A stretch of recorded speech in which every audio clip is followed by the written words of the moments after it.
Local markets to study as CBN retains rates. Federal government gives rundown of budget plans. Manufacturing Purchasing Managers Index expands in May. MTN pays 275 billion naira fine, and Dow features flat amid ongoing trade anxiety. The program is Business Express, reaching you on the network service of the Nigerian Television Authority. I am Amina Nujain. Welcome to the program.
The Manufacturing Purchasing Managers Index in the month of May stood at 57.8 index points, indicating expansion in the manufacturing sector for the 26th consecutive month. The index grew at a faster rate when compared to the index in the previous month. 13 of the 14 subsectors surveyed reported growth in the review month. The sectors are electrical equipment, petroleum, coal products, paper products, cement, food, beverages, tobacco products, plastics, rubber products, among others. The primary metal, however, subsector recorded decline in the review period. The Monetary Policy Committee meeting of the Central Bank of Nigeria has met for the first time since the reappointment of the CBN Governor Godwin Emefiele. The 267th meeting resolved to retain all monetary parameters. The monetary policy rate is held at 13.5%, asymmetric corridor at plus 200 minus 500 basis points around the NPR. Liquidity ratio is 30% and cash reserve ratio at 22.5%.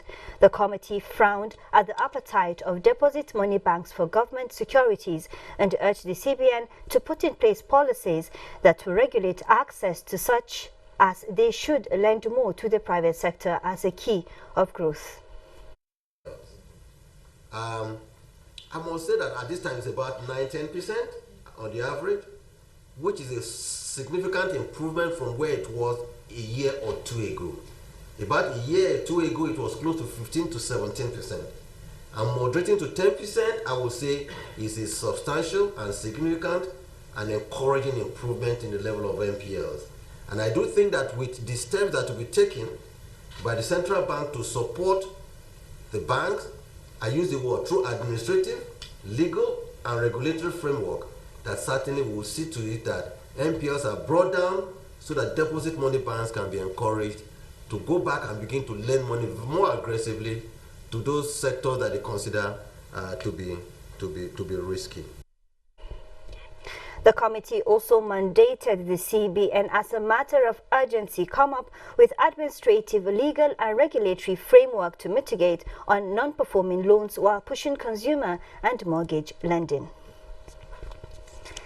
A public hearing on a bill to amend the Deep Offshore Act 2004 reveals that the Nigerian oil production sharing contract law is the magic wand that will prevent the country from borrowing to fund its budget. Abdullahi Aminu has details. Section 16 of the Deep Offshore and Inland Basin Production Sharing Contracts Act 2004 provides a room for a review if the global price of crude oil at any time exceeds $20 per barrel.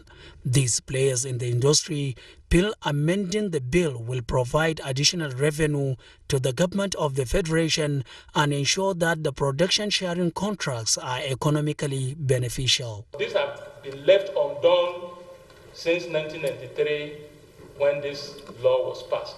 Despite a short-term increase in government revenue, more than $27 billion of currently planned deepwater investments would no longer be economically viable. Members House Committee on Petroleum Upstream frowned at the inability by the Department of Petroleum Resources (DPR) to make submissions on the bill and lack of political will to invoke the provision of the oil production sharing law. We help to shore up our earnings from oil, cushion the economic hardship and ameliorate our burden of budget deficit. Through the window of opportunity offered by amendments, we can respond to issues which was not necessary have been contemplated by the Acts of the Parliament. Suggestions were offered on the country's oil tax reforms within the period, provision of enabling environment and globally competitive fiscal system through collaboration between all stakeholders. As the US-China trade war lingers, what lessons are there to learn, and how does the trade tension affect global markets and developing economies like Nigeria? We have in the studio Jonathan Aremu. He is a professor of international economic relations. Welcome to Business Express. Thank you. Let's start the conversation this way. The Central Bank of Nigeria is keeping a close eye on China-US relations, and they have retained the MPR they say they want to consolidate the gains of already recorded growth in the economy. Does this make sense to you? It does. It does, because I equally grew up from the research department of Central Bank, and that is the best way to go. I mean, you have to maintain it and then watch what is happening first, as much as ensuring that the environment is ripe enough before you can start making changes. So I support the governor of Central Bank, as well as members of the committee, for going that route. That's a good one. Okay, the trade tension seems to go unabated. Is there an end in sight?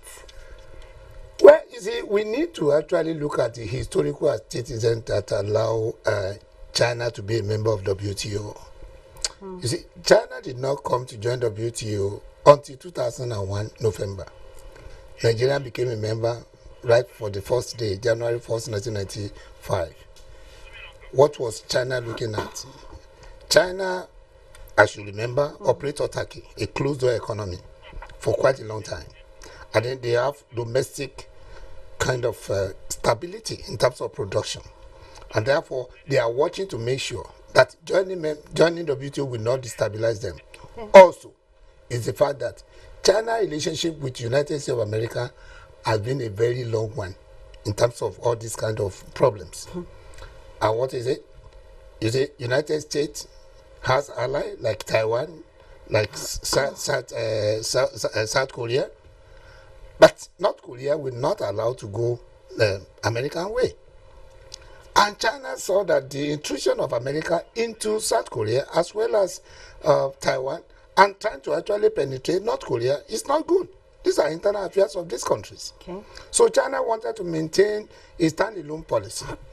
And at the time when China decided to become a member of WTO, America wanted to scrutinize China to the last. And that is it. So what we are seeing today is it has a background for quite some years back. And that is why. But again, you know that this kind of trade war under globalization is going to affect everybody. That brings me to my next question. Globalization. Everybody. Yes. What's in it for Nigeria? Well, you see, with the networking of production activities, with interconnectedness and value chains of production across the world, when a particular thing is happening in one economy, it have an effect on the other one. Some of the Chinese companies that are producing and exporting to United States of America, maybe they are sourcing their input in Nigeria. If they cannot sell over there, what will happen to Nigerian suppliers? They won't be able to sell. Transnational corporations that have their affiliates around the world that produced a particular product as inputs or intermediate product for another company, either in US or in China. Because of the diplomatic trade rupture, it's going to affect them. So, and that is it. It has a very, very long-lasting effect, not only on China and USA, but on the global economy. Okay. And that is why WTO need to look at it critically. So for Nigeria, what is how in all of this? Is it gain? Is it loss? Well, you cannot determine that until you know the openness on general economy to both countries in terms of our production input that are going both ways. Okay. And in terms of the trading that activities, in terms of import and export that are coming from both sides. So right now, when you look at Nigerian trade, you discover that substantially we are increasing our trade volume with China. Also, America is a trading partner that Nigeria cannot joke with. So obviously, it's going to have certain spiral effect on Nigerian activity, depending upon whether it is finished goods that's going to affect, or it's going to be raw material or intermediate products. So those are the things. Okay. Now, you did make mention that it's going to affect countries. We are in a global village. Yeah. Now, within the United States itself, there are some experts who say it's going to damage the United States economy. Exactly. You see, the proponents of free trade, they know what they are talking about. Okay. Free trade is the best way to go because it allows you to use what God has given you into making good use of it, into making it beneficial to you as well as to other countries of the world. That the ways of specialization. So American that is trying to actually block certain opportunity coming from China, it's going to affect itself because it's going to affect the productivity of American companies as well. Textile companies in America are already crying. Why? Because the raw material they are getting from China, which is quite cheap, they can't get them anymore. So a lot of other things will be happening. Look at technology. US is saying that that's a very big technical okay, we no longer be giving access to their parent partner, Microsoft, another company, Google, all those people that they're trading with. That's why it's going to affect the operation of those companies as well. It's going to affect the production, it's going to affect sales in the global economy. So this thing has a spiral effect on everybody in the world. Okay, talking about spiral effects in everybody in the world, and the United States is tightening sanctions on Iran. Yeah. What's your take on that development? Well, that of Iran is a little bit understandable. And then, U.S. stand on the issue of Iran is quite long. U.S. has a lot of things to actually settle with Iran. Iran is a big trading partner, but not as much as China. It will equally have the same effect. And what I'm saying is this. If U.S. is fighting nearly country one by one, we don't know the next country that is going to fight. That world power should actually have a permissive kind of policy, not trying to actually fight this, fight that. No, I think they need to adjust their own domestic policy to accommodate everybody in the world as well. It is not by actually saying, I won't do this, I won't do that you can solve this. Okay. No, it's going to affect their domestic economy as well. Okay, talking so that of Iran also, it will have negative effect in both ways. Okay. Now, talking about developments within the global community, there are growth reviews up, down, and in all of this, how would you see Nigeria's managing its economy so far, say in the last 4 years? Well, Nigerian economy, we have undergone quite a lot of changes, some of them interesting, some of them not interesting. But let me say this one. The issue of terrorists has not been able to allow us to appreciate Nigerian economic performance quite well. I take, for instance, the northeastern part of the country producing a lot of agricultural products. Those things are not coming to the market. And a lot of people are not even working. Substantial amount of money have been diverted to be able to get weapons to fight. And the fight is still on. So when you look at it, it won't allow to give a very good appraisal of the government. I think, and this is my own personal opinion, given a better environment, if this crisis we are having lessened, we shall be able to give a very good appraisal of the economy in terms of performance. Well, meanwhile, there are certain good things you can see in the economy. Immediately this government was coming in, the economy entered recession. will come out of it. Now, talking about recession, there are some economic experts that say that a country that is growing in the real estate means it's not technically out of recession, but actually out of recession. And the CBN governor is talking about lending to mortgage to further drive the economy. Is that a valid point? Yeah, it's still a valid point because it depends upon the kind of mortgage you wanted to focus upon. Yes. You see, when you look at a lot of all these high-rise buildings and very expensive buildings which nobody is renting, you have a lot of empty buildings in Abuja, but a lot of Nigerians, they don't even have houses to stay. And these are some of the basic components for production. So I think if the attention will now be focused on those that have been left out, who are not being included, if it's a policy that is going to be based on inclusion, then that will be a very good one. So that is number one. So two is the issue of saying that central bank can capture the macroeconomy at a glance. Because they have all the statistics. Being in CBN before, I know that we conduct a lot of surveys to be able to come out with a policy standard, policy position. So if the governor of central bank is saying that, then they may have right before him very good statistics that he needs to pay attention to it. Okay. Now, I know you're actively involved in the Africa Free Trade area, and Nigeria is not part of it. Now, in trading transactions between countries, where is Nigeria in all of this? Well, it's an area in which I believe that we can look at critically where it's not a good news for Nigeria not to be member of African Continental Free Trade Area. Because we have said it over and over again, the story of African Continental Free Trade Area started in Nigeria. It was perfected under Abuja Treaty, African Economic Community Treaty of 1991. And therefore, Nigeria was seen, based on our foreign policy that is Afrocentric, to be a country that will lead Africa. But this is an opportunity to lead Africa, but which we have missed. Because 53 countries have ratified. They only need 52. So we are out of it. We have not even signed. The dangerous part of it is this.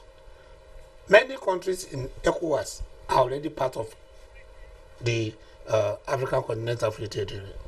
And once a particular company is coming from China and is producing within Africa, it can enter Nigeria under Equal Trade Liberalization Scheme. So you have not achieved anything. You have not, because once it's entered, let's say Togo is producing in Togo, it's a Togo corporate company, that is a West African company, it can sell to Nigeria under ETLS, Equal Trade Liberalization Scheme. So the goods you are saying will be able to enter Nigeria, will finally enter genuinely. And you will not have any right to even say you don't want, because you are not qualified to actually use a provision you did not accent to defend your case. Okay. Professor Jonathan Aremu, a professor of international economic relations, thank you for always being a part of the program. It was a pleasure talking to you. Thank you. Have you been bothered about Nigeria's budget calendar? Well, the Minister of Budget and National Planning, Udo Udoma, says the timing is not a problem to the smooth running of the economy. He made this known while giving a rundown of how budget and plans of government to perform in the last 4 years. Leah Katumba Batunde has details. With a lot of uncertainties stemming from both local and international sources. The administration at inception was faced with the Herculean task of battling a consistent decline in revenues while stepping up efforts to fully diversify the economy. With that came the budget of change in 2016, which was an expansionary budget just as Nigeria slipped into a recession. Government, through the Ministry of Budget and National Planning, put in place the Strategic Implementation Plan (SIP) and soon afterwards a medium-term plan, the Economic Recovery and Growth Plan (ERGP), which had the broad objectives of restoring growth, investing in the people, and building a globally competitive economy. And through concerted efforts, Nigeria exceeded recession within a year. However, we still have a long way to go to deliver the objectives that we want. In health and education, we also have to take into account the spending of the states in health and education, but there is a lot that we have to do. So we're not satisfied where we are, but you can see the direction of spending. The infrastructure master plan, yes, it's constantly updated. We are responsible for the infrastructure master plan, and we constantly update it to take into account new developments and new priorities. 3 budgets were prepared and passed during the first tenure of President Muhammadu Buhari as the government shored up investments to keep the economy afloat, with a 4th in the final phase. We're going to look at choosing parts of development that are job intensive, that can create more jobs. So definitely the next phase will be and can be seen as a focus on jobs. At 2.01%, Nigeria recorded the most impressive first quarter GDP figures in the last 4 years. Minister Udo Udoma says Nigeria could have done better, which is the task ahead of the government in the coming 4 years, that it should be able to improve growth to overtake the population growth the nation has been recording annually in recent times, which is to be able to get to the 7% targeted at the inception of this administration. In Abuja, I'm Leah Katin Babatunde. Thank you, Leah.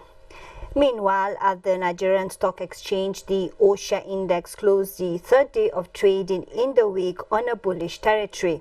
It appreciated by 3.07% to close at 31,145.15 basis points, with market capitalization at 13.7 trillion naira. A total of 294.5 million shares worth 17.4 billion naira exchanged hands at the end of the day.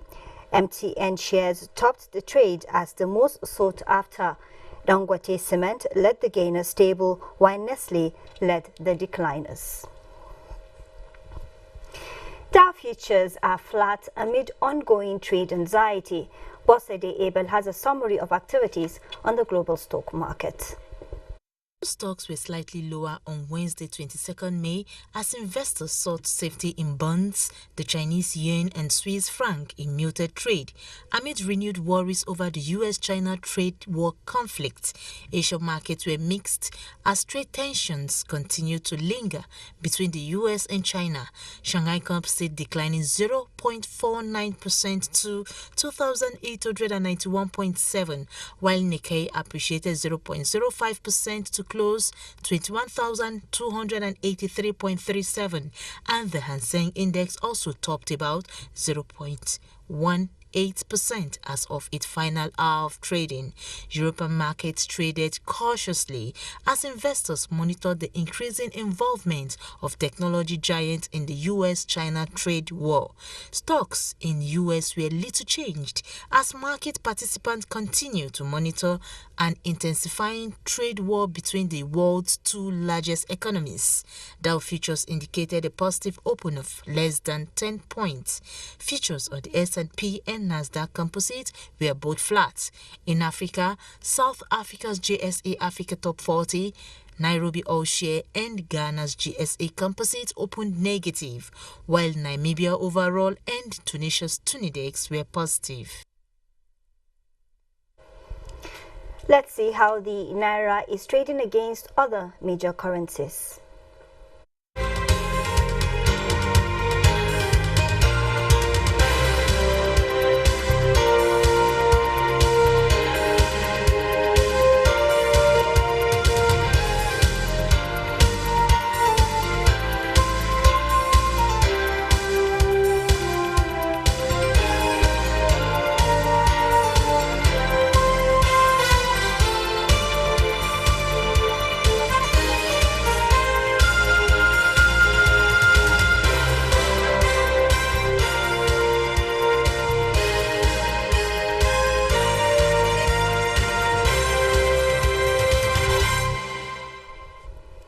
Cocoa prices declined by 0.08% despite strong demand from Asia. How are other commodities faring on the global market?